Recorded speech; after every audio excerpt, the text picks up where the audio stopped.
So three things actually. Whenever I talk about Aragalaya, from the very first day it started to today, nothing has changed. Number one, I like the idea of Aragalaya because there were so many things politically we have to change in this country. And that we have, just before this, everyone came to Aragalaya, had biryani and had their parties there. We have been fighting this from the university time, Kusum, to change this political narrative. We have been part of this Aragalaya for a very long time, and we didn't have anyone's support for that. Lihini knows when we want to do a panel discussion or forum with young people, young politicians, how difficult was it is for us to find young people who actually wanted to do politics. You know, and we had that struggle.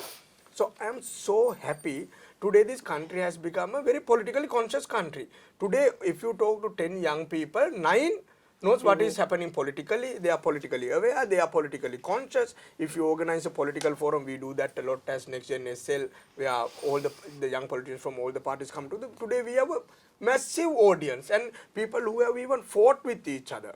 We have sat together. I have fought with Pathum Karna. Pathum Karna has advocated so much of what to call violence during the Aragalaya, but I have sat with him, I have had dinner with him, we have done the political conversations. But you didn't agree with the Aragalaya and how they got rid of the president? Not at all. I agree with the so that, do you believe that Gotabaya Rajapaksa should have resigned before it came to that? No, not at all. You don't think? No, you should not. In any country, any part of the democracy, protests happen.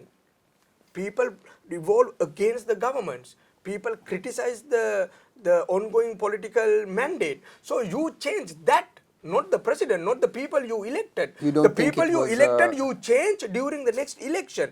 But then you push governments, you push politicians to change the policies, to change the political narrative. And this is a massive damage we did. I am telling you, if we all accept how Gotabaya Rajapaksa was sent out, I am telling you, even when Lihini becomes the president of this country, one day she will not be able to run this country.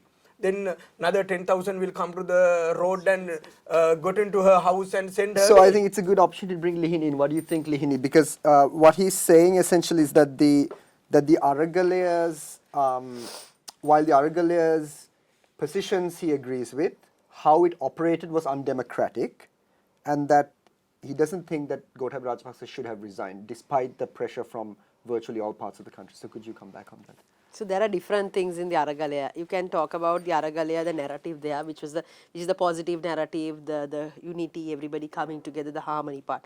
Then towards the end of the Aragalaya, how the Aragalaya was hijacked by certain political parties, and trying to create the whole narrative, saying let's reject all, select us because we are the different. Burn the constitution. Burn the constitution. Burn the parliament. Burn the parliament. Go and hijack.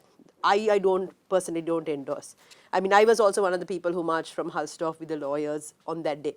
But then I don't endorse going into the president's house and, all that damage, taking over the parliament. Those are not things. Briefly, Yes. I think the Aragalaya would then say that those weren't Aragalaya, that they were just small, like how Milinda talks about ultranationalism and the Pohotua, that they are small offshoots and they don't represent the Aragalaya. But that was not the offshoot. That was the main shot. See, the thing is this, Aragalaya, there was nobody to give leadership to the Aragalaya. So there were different, people were Different all power different centers. power centers. So, there were certain people who manipulated the emotions of the people. So at the end of the day, I think, Gotabaya Rajapaksa resigning, I think maybe Milinda has a different opinion, but then I would say he had no choice because the people at the end of the day didn't want him because the policy decisions that was taken by him was extremely detrimental to the country. And then people did no longer wanted him to be the leader. So I think, if you are a leader, if you know that you have been rejected, it's duty bound and it's respectful for you to resign and go. I think, if we don't have that rich political culture in this country, I think, we don't have a culture where politicians are accountable, responsible, where they make a mistake. I mean, for example, recently we saw people dying because of not having medicines and wrong anesthesia has been given. In such a situation, the health minister should resign. We don't have a culture of that nature. But I think, if the leader there knows that you are rejected, no longer should you hold office. So, I mean, it came to a situation of that sort. And then Gotabaya Rajapaksa had no other choice but to resign. because he was a rejected president because people didn't want him. So I mean, yes, if you look at it from a democratic point of view, he had 2/3 mandate, 20th Amendment, enormous powers. It is quite unfortunate, but politics is what it is. If you don't deliver, you have to go. And it came to that. But that doesn't mean, that I don't see that has to be the way forward. We shouldn't oust every president that comes with an Aragalaya, because if you are given a mandate, the president must be given a chance to rule. And the thing is this, it's a two-way thing. The decisions that the president takes must be for the benefit of the people, and it must result positively.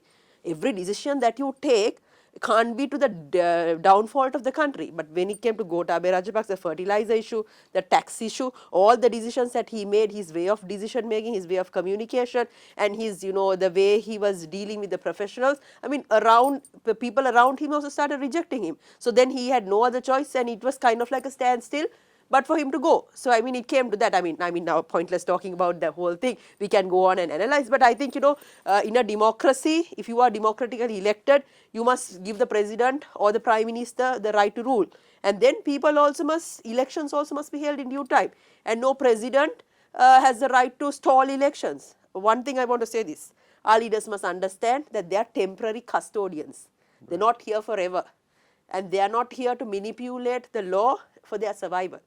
But what we see repeatedly in this country is leaders manipulating the law. We saw the 18th Amendment.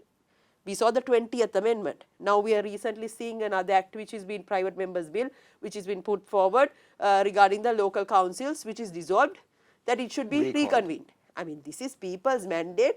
You must give the people the right, because the people's sovereign right is inalienable. It is mentioned in the Constitution. People are the supreme power.